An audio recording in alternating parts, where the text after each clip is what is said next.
Hi friends, welcome to Cooking Fufu with Charles in Louisville. Tonight I am making baked chicken, but I call it Godfather chicken. It's kind of after a chicken that we like at the Princetonian Diner. So this is not a part of the recipe, but it's something that we like. So I'm doing 2 portobello mushrooms, and I've got them sliced in big strips, and I'm going to put them in a baking pan.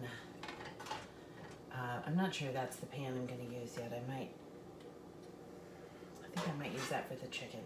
So I'm actually going to switch them out, because the thing about mushrooms is that they need a little space. You don't want to crowd the mushrooms. So I'm going to get these guys in here instead, and then I'm going to bake them while I'm baking the chicken. And they're not going to be terribly crowded. That'll be good. Okay, so we got that going. I'll do a little salt and pepper, a little olive oil, and then those are going to bake right alongside the chicken. And for the chicken, I'm going to bake them in this pan. These guys to the side. But, you know, chicken breasts nowadays come, and they're huge, right? These are part of what I did the other night with the chicken, Louisville garlic chicken. But we had 3 chicken breasts, and I cut them in half because they're too big. And that gives us a proper serving. But to kind of play with our minds a little bit, I'm going to take a regular serving and I'm going to pound them out, and then I'm going to slice them in half. So we're going to get 2 pieces of chicken, but it'll be 1 serving. Yeah. So I'm just taking the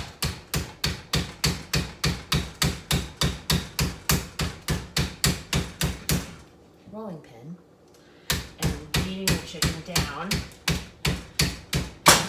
If you don't have a mallet, you can use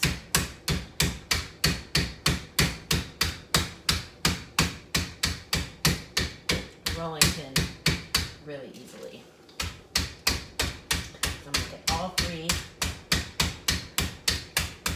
probably,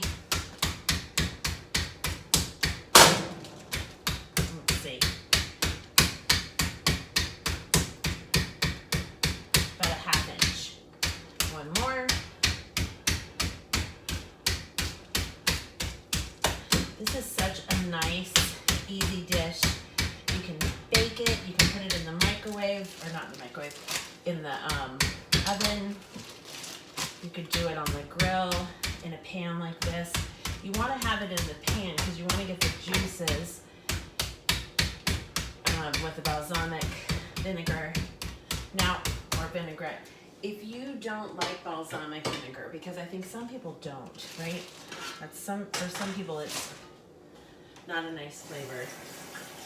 I'm taking out the residue mushrooms because my sister-in-law Beth does not like mushrooms, so I don't want her to have that. Maybe I'll move over just a little bit closer so you can really see what I'm doing. So I've got the 3 chicken breasts. I think I'm gonna cut them in half. I think I am. And I'm just gonna slice them in, and then everybody can decide if that piece is big enough for them or if they want a smaller piece. And everybody can choose their portion size, right?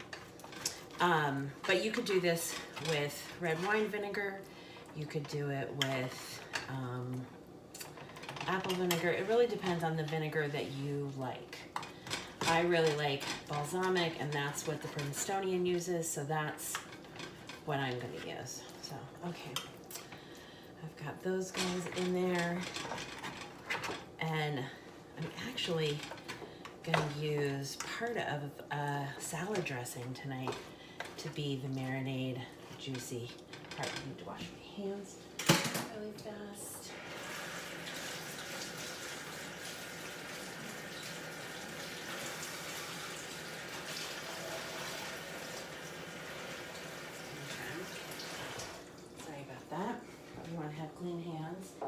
So I've got some simple balsamic dressing, and I'm going to use 1/4 of a cup.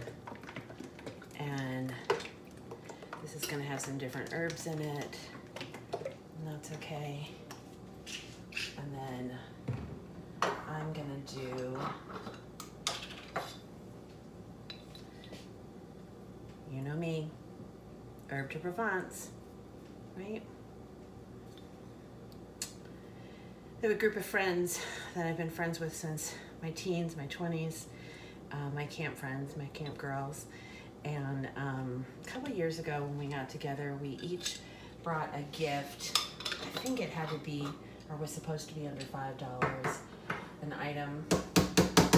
And I brought these from Trader Joe's because I just think it's a good amount. It's 2.2 ounces, and I love herb de Provence. It's my herbs of choice.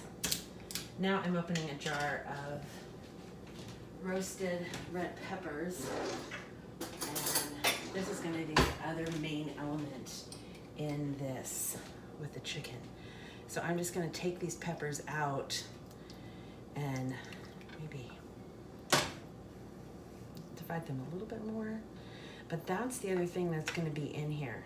So all of this is going to mix around together.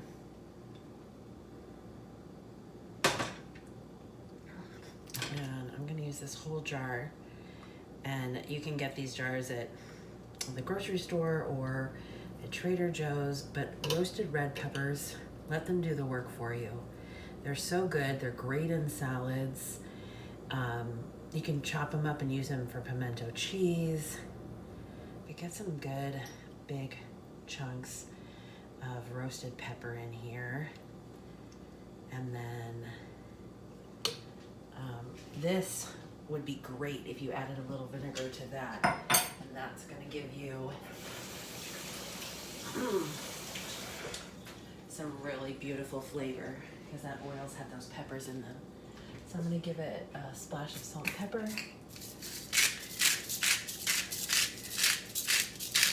Now you could eat this on top of salad. We're going to do it on top of a little penne, little chickpea penne.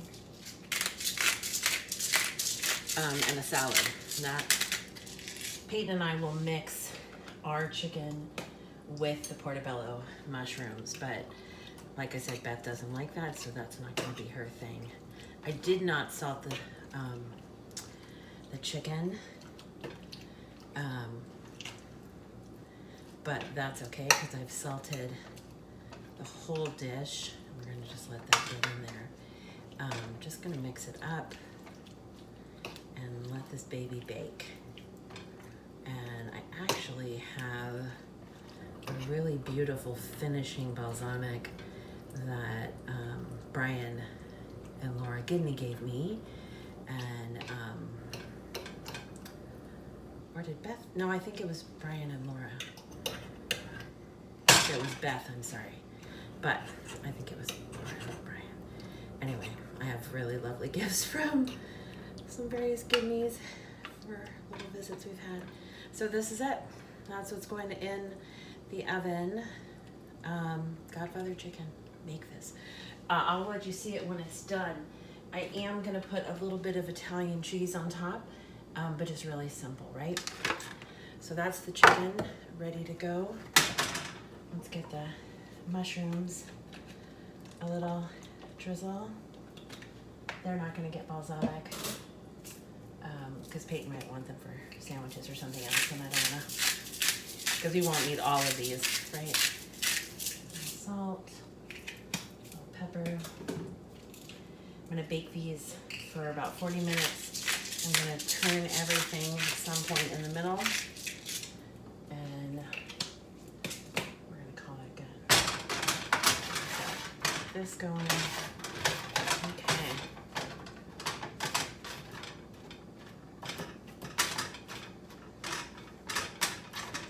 Do you have a simple chicken recipe that you love? What are you doing with chicken these days? Okay friends, here it is all put together. A little pasta, a little red pepper, balsamic dressing, a little Italian cheese. We added the mushrooms. Yummo. Nod to the Godfather. Love from Louisville.